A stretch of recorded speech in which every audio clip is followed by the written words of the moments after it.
What's up, everybody? Tyson Roush, Let's Talk Jets. I'm so glad this season is over. I am so relieved. This has been the longest one of my entire life where the frustration and anger hit new levels, probably worse than the Gase years. So you're ready to move on, but you end the season on a positive, beating the Miami Dolphins. Miami entered the game with playoff hopes. They don't get in, which is great. And then you see the proper farewell, in my eyes, for Aaron Rodgers, where he had 4 touchdowns, 274 yards, the 500 touchdown to Conklin. But you saw them, they were just having fun out there. The play calling was innovative and creative. There was times where he was outrunning routes on trick plays.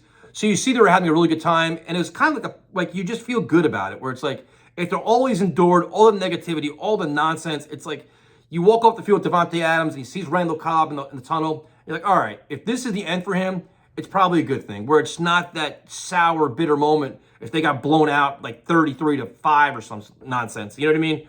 So that's good. You have Ashton Davis getting 2 interceptions, and the defense held their own. DJ Reed with an incredible play on HN where he didn't give up. He saved the touchdown. Will McDonald. There's a lot of positives. Sherwood, Quincy Williams. And then you see a lot of guys that aren't going to be here next year too. So you kind of wrap up the season, but okay, that's fine. So you have that feel-good moment, and then you have, well, what do you do with Aaron Rodgers now? What if the new regime wants him? What if they don't want him?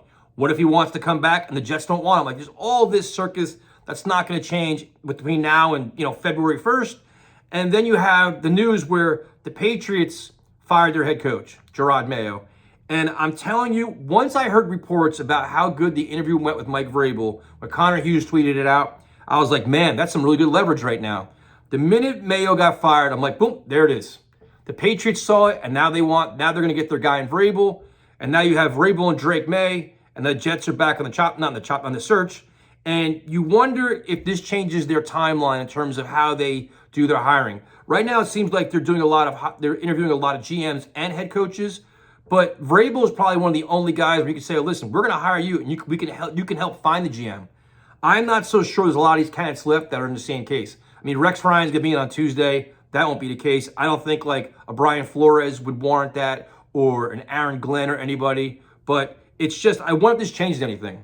But in terms of who they want, I mean, now it's going to get really interesting because you're going to see who else gets fired tonight and tomorrow morning, what jobs are available, what jobs that we thought were going to be available aren't, and what candidates may shake free. A lot of people want Stefanski. Looks like he's staying with Cleveland.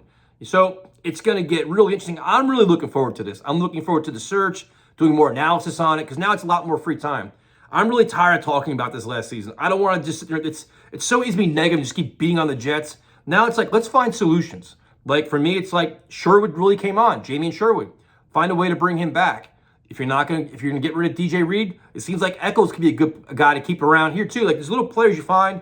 You're encouraged by Isaiah Davis. You're encouraged by Braylon Allen. A lot of really cool things here. So we'll see what happens. It's going to be, this is probably the most pivotal hiring the Jets have had, because a mistake here, you're going to wipe out what little remaining young talent you have and set your organization back 5 years if you miss on this. So we'll see what happens. We'll keep it interesting. We'll keep it honest. I'll talk to you guys later.